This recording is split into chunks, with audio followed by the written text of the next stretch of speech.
This is the new BMW X7, and I'm here at BMW's plant in Spartanburg, South Carolina, which is where they make the larger X vehicles. In fact, they first started building X cars with the X5 back here in 1999. We've got all the other larger X cars which they build here in the background, but today isn't about those, it's about this, the big daddy of the BMW X car range. And I'm going to be driving it from here all the way to Savannah. I'm going to start off in this white car, which is a 50i, then switch over into a grey one, which is a 40i, to give you the full lowdown on this behemoth of an SUV.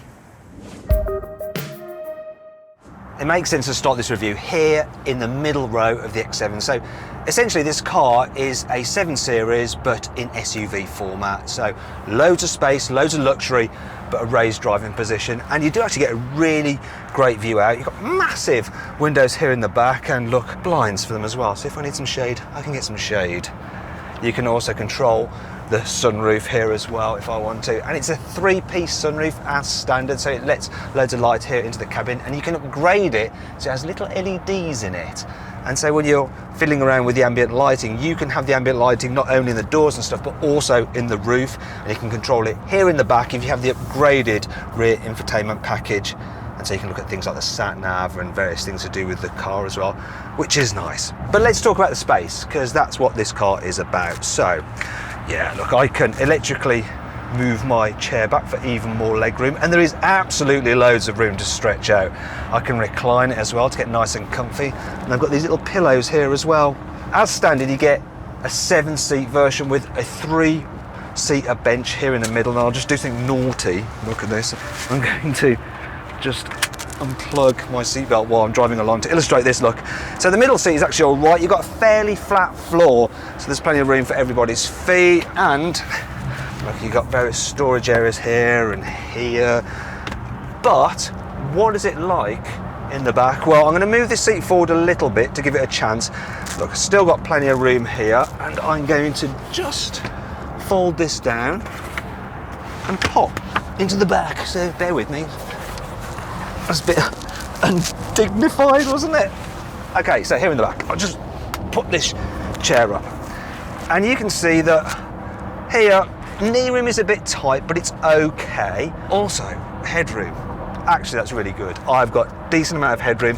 It's pretty comfy here in the back, to tell you the truth. And this extra sunroof bit here and the decent sized window does really help make it feel light and a bit spacious, actually.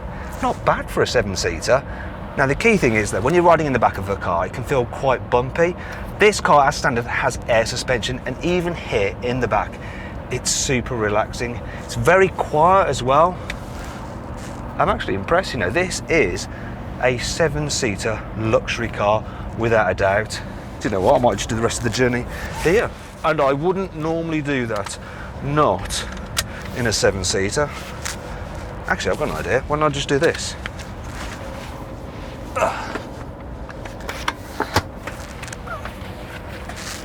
Now I can really stretch out.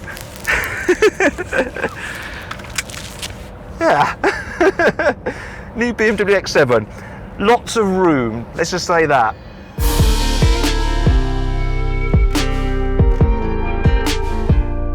Okay, so I've jumped out the very back and I'm now in the very front to see what this thing's like to drive.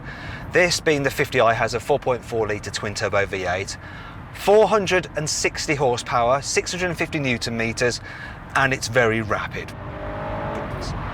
That is way too fast now.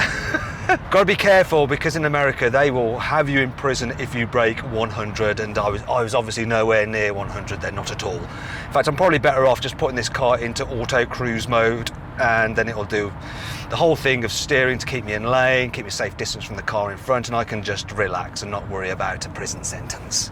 If you get your hands off the wheel for too long though, it starts to flash and protest, so you just have to touch it occasionally. Or, as a man from BMW actually showed me, you just wedge your knee up against it like that and it thinks you're holding it, and then you can just do this.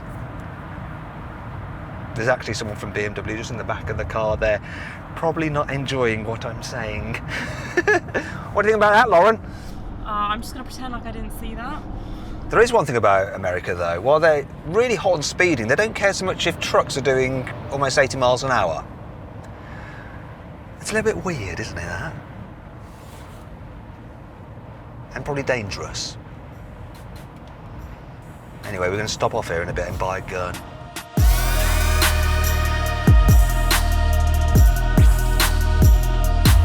Okay, now it's time to talk about the elephant in the room. This car's design. Now, of course, the most controversial thing about it is that huge grille. It's not going to be to everyone's taste, and when I first saw the front of this car, I thought, oh no, that is not a great look, but it's sort of grown on me. This is M Sport, so you have bigger front bumpers, more aggressive look to it. As standard, this car starts off on 20-inch alloy wheels. This one is running on 22s, and being the M Sport, of course, you have the M brake calipers. There's some sporty effect down the side, some side skirts, but from the side, it's quite a big old thing. Look at that. Obviously, to make room for the 7-seat interior, it's over 5 meters long. Moving around to the back, look at this.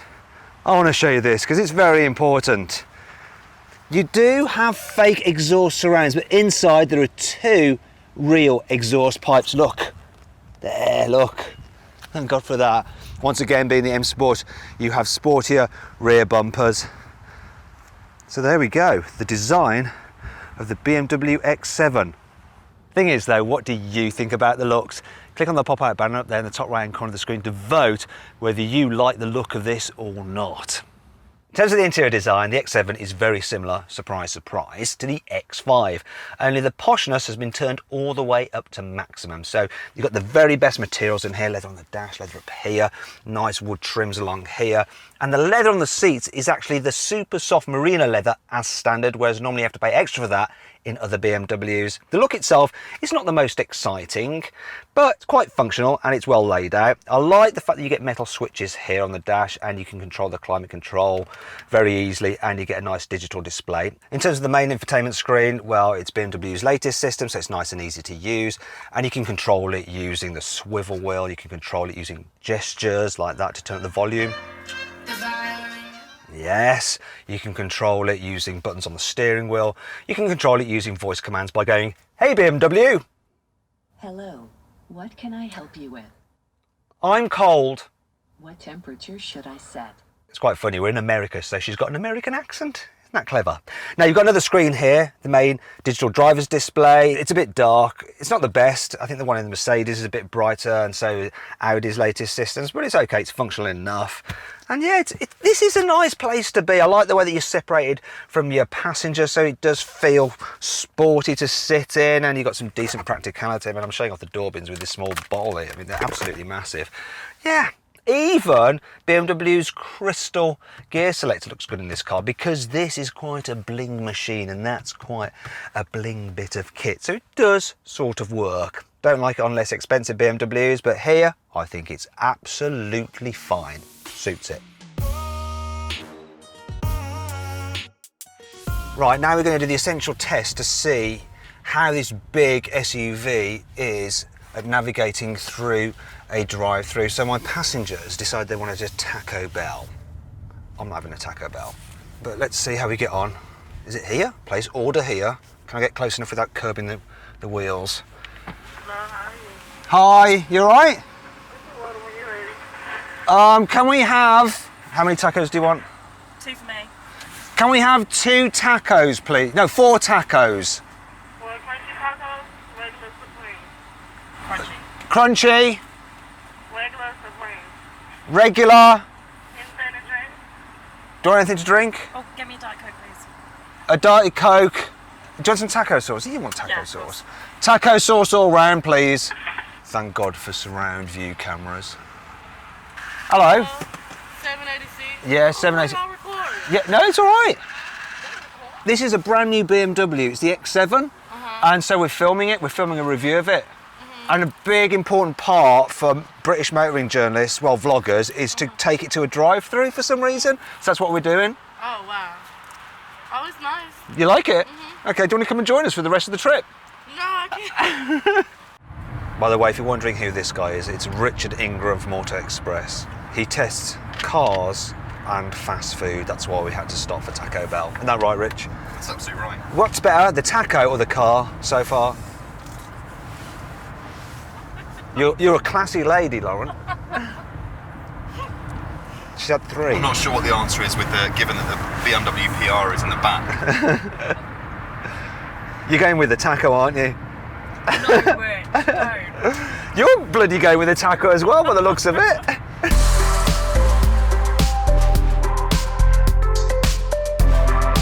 I want to show you some of the cool features about the boot on this car. Being a BMW X car, you have a split tailgate. So press this one and it'll open that up for us. I can slide the load cover out quite easily. Now the space with all 7 seats in place is 320 litres, which is about the same as you get in something like a Volkswagen Polo. Much better than a Land Rover Discovery with all its 3 rows in place. Now what I can do is then fold down the seats, all of them at once, to create a load bay just by pressing that button. So if I press that, it will fold down the seats all in one go to transform the boot into a much bigger space. And then look, it's going to do the middle row as well. No faffing around there, all done electrically. And then if I want to put them back up, I just go to that and press the max button and it'll bring them back up. So you can go from all the seats up to all the seats down without having to run round and do it yourself. Now when it comes to actually getting into the back row, it's just as easy and fully automated as well. All you have to do is open the door and then press this button here and the seat will do its thing.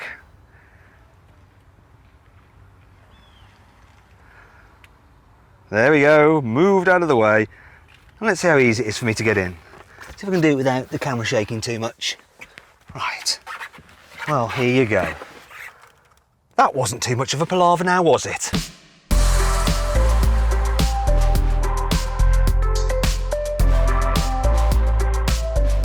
I've jumped out of the 50i and now I'm in the 40i.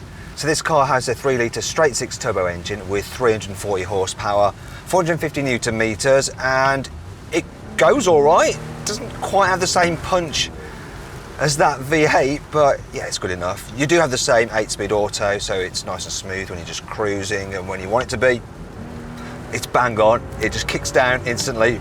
Really, really responsive gearbox.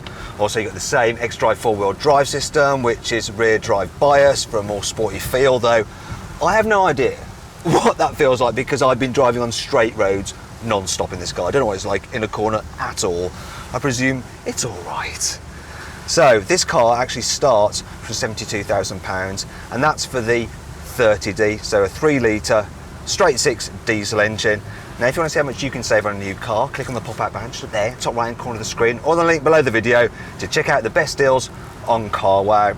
Now this particular car would cost a bit more because it has some upgrades, this 40i. So we've got the BMW individual 2-tone leather, look at that. And the leather even extends all the way down here. In fact, any bit that isn't metal or wood is pretty much leather. However, there's something else about this car that I want to show you. And for that, I need to jump into the back seats.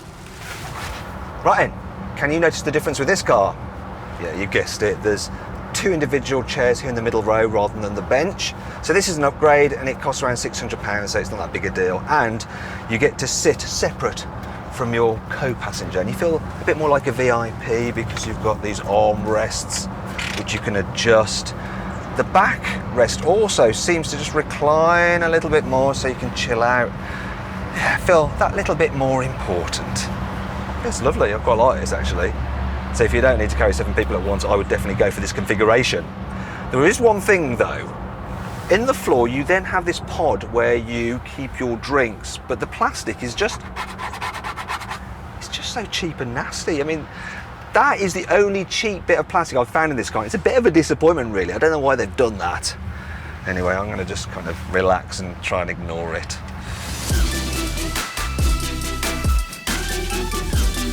So then, what's my final verdict? Well, let's be honest, the looks won't be to everybody's taste, but if you do like the design, what you have here is a big, comfy, capable and practical SUV that feels suitably luxurious whether you're sat in row 1, 2 or 3. If you enjoyed this video, please click on our logo to subscribe to this channel or to watch more content on the bottom right hand corner. However, if you want to save money on a car, click on the right to go to our deals page to see how much money you can save at CarWow.